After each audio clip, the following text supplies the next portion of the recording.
Taarifa hiyo, muungano wa mashirika ya kijamii ukanda wa Pwani umejitokeza kuupinga mswada wa fedha wa mwaka 2023 ambao unatarajiwa kuwasilishwa bungeni wakati vikao vyake vitakaporejea.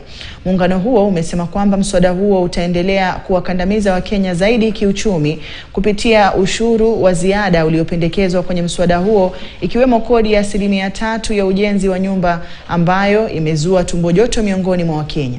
Viongozi wakuu wa muungano huo walizungumza baada ya kukabidhi maoni ya Wakenya kuhusiana na mswada huo wa fedha kwa wabunge wa Mombasa.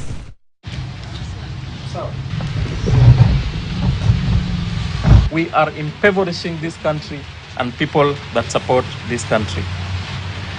We have a government that promised us, the poor, that we will have a better economy and a better country.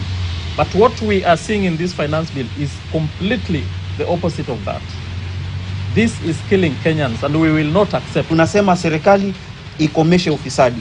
Walipokuwa nje walikuwa wanasema wanajua ufisadi uko wapi na wapi. Wameingia, tunataka kuona kwamba ufisadi unakomeshwa. Na nchi ambayo hata hana haja pengine ya kujengewa nyumba, anang'ang'ana na mshahara wake mdogo, bado unamkata 3% kwenda kujenga nyumba ambazo hatuzielewi.